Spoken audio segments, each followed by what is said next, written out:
Hello, more bookshelf touring, still in the M's. Yes, with Ian McEwan, Enduring Love, which I think is one of his early books. I've actually read too much McEwan. I read the very opening scene of this with the balloon, and yes, obsessive love, love of I think it's one guy just gets obsessed with another guy, and it's just like that kind of damaging thing. At least that's what my vague recollection of just that opening scene, that traumatic opening scene, Enduring Love. We have a couple of Ian McDonald, which are just again, one of these guys is very counted, is very loved as a not loved, is loved by critics, I guess. Very highly respected science fiction author. I started I think it's the late ages one, and I found it clotted. There was just like there was like so much getting pushed into it that I put it aside. Like it wasn't the right time for me. Maybe there will be a right time, or maybe it's just that kind of, there's a certain amount of density there that I bounced off at the time. Maybe I'll come back to it at some other point and love it. But yes, that and Terminal Cafe. Um, Speaking of rather dense and maybe inscrutable, is the Gutenberg Galaxy by Marshall McLuhan, the big media thinker, Canadian media thinker. The medium is the message dude, as us ignorant folk can talk about him.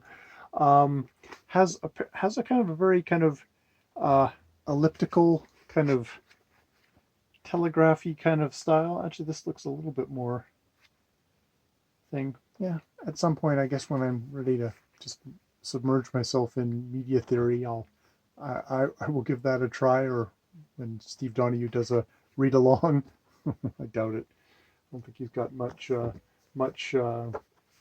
patience for that sort of stuff. Amin Malouf, Egyptian writer. I've read a couple of his other books. I guess I picked this one up and I never actually got to it. Yeah, always interesting to get different voices, and definitely Amin Malouf from Egypt is one of those. One of those. Um, Moby Dick, Herman Melville, The White Whale, Ahab, Call Me Ishmael. Uh, First time I read this, I bounced off it. I just like I couldn't get into it. And then the second time I got into it, I was like I was convinced that the first time I read it, it must have been an edited, expurgated version. But no, that was probably where my development of my brain was then, until the point where I caught hold and I loved it. And I especially love the obsessive, I do think obsessive chapters on the whaling industry. Just like, we're gonna create this world, and I'm gonna encompass this world in this all-consuming book. So yeah, definitely a definite favorite of mine. Daphne du Maurier, who I always thought was like just kind of like a romance writer. I have read, oh, Rebecca, and loved it. And yeah, yeah. So I'm gonna have to read more of hers, like The Glassblowers. And I like the movie with I like the movie as well. There's Jan Morris, the great travel writer. Her I don't think I've read this one by her.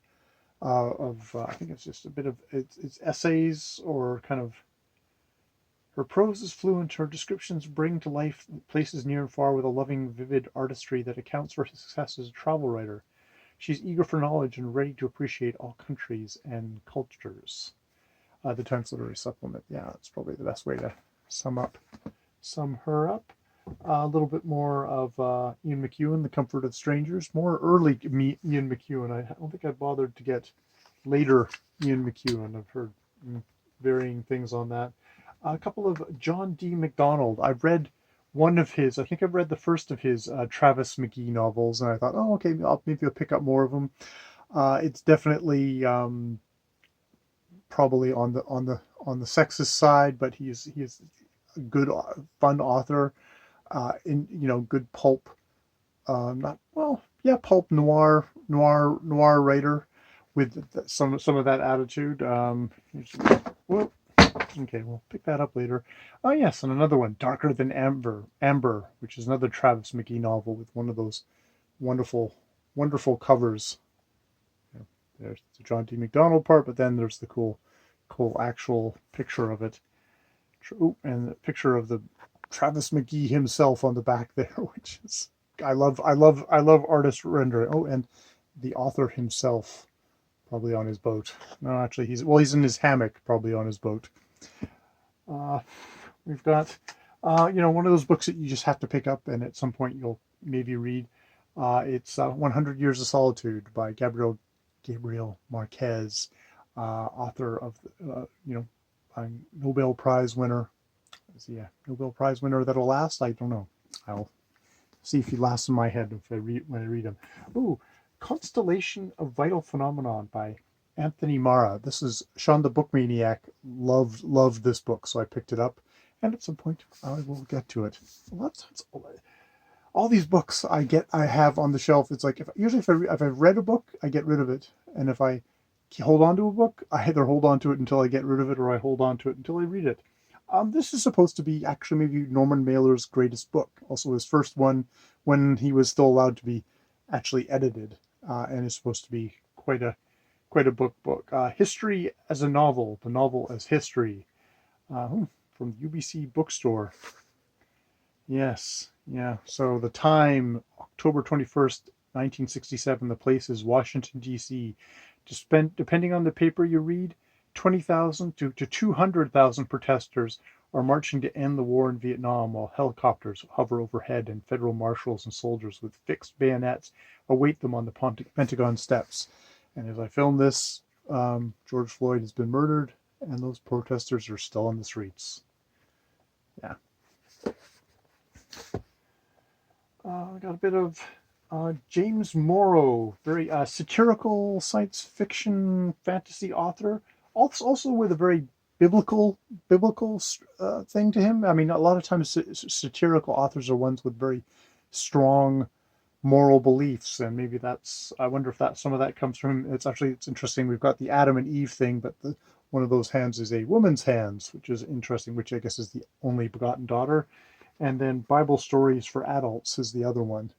2 books, which I should really get to. I've read some of James Morrow's stuff and enjoyed it, and it definitely is very cutting and challenging.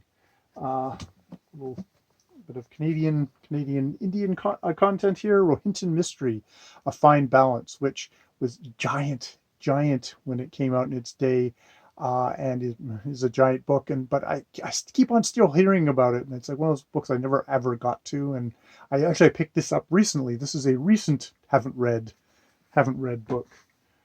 Got some Amistad Maupin, Tales of the Cities, which I would like to get to at some point. San Francisco life in I think the 60s. It was serialized in a newspaper, was how it was written. Very Dickensian that way, I guess. Definitely takes some chops as a writer to do that and pull it off. Carson McCullers, The Heart is a Lonely Hunter, which has got to be like one of the greatest titles for a book ever. The Heart is a Lonely Hunter, which is beautiful. And yeah, so she was all 23 when she published her first novel, The Heart is a Lonely Hunter. She became an overnight literary sensation, and soon such authors as Tennessee Williams were calling her the greatest prose writer the South has ever produced. So that's a lot of praise to live up to. But I mean, the book is still here. We have now here's one that I have not. I tried and bounced off after about the first 10-15 pages. Blood Meridian by Cormac McCarthy. I may have gone past my bro stage of life. I guess I will see if I can circle back and see if I can pierce it. I actually read some of his the Plains trilogy books. I think it's Plains trilogy. All the Lonely whatever. I can't even remember. Yeah, the Plains trilogy, we'll call it, which were much more sparse kind of cowboy stories, which actually I enjoyed. This is cowboy, but this is kind of uber peck and paw cowboys, I guess, with a lot of repetitive, maybe artistic writing in it. I think you have to be in the right frame of mind, and maybe I wasn't in the right frame of mind. Maybe I never will be. We'll see. God, I'm getting interesting yellow casts here for my light. And we'll finish off with The Vanishing Point by David Markson, which is an amazing book, which apparently I got for $4.99 at iRewards, probably at Chapters or something like that. Um, yeah, this is a book. This is a book where it's a compilation of all these little things like Callas.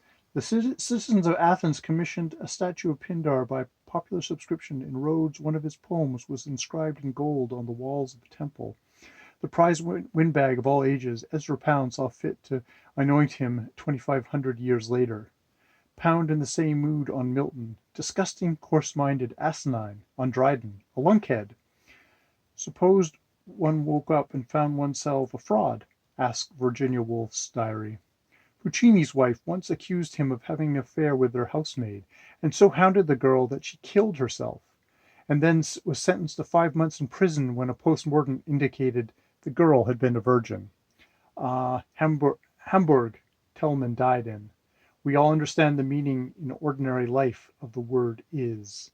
I remarked to a neighbor, today is Monday, and there are no questions asked, and none needed to be asked about the meaning of is, says William Barrett in a commentary on Heidegger.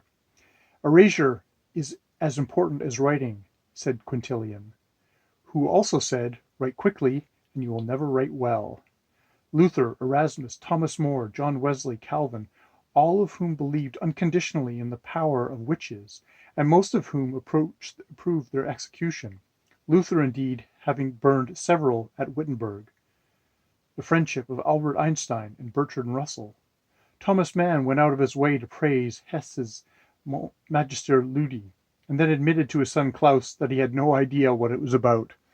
And it goes on like that. The whole book is this amazing collage of all these different all these different just factoids and funny things and sad things, and it goes to a vanishing point. It's amazing book. It is amazing book. I don't know how he does it, because it should just be I read this book incredibly quickly, and I enjoyed it immensely, and it's like it kept me entertained on every page.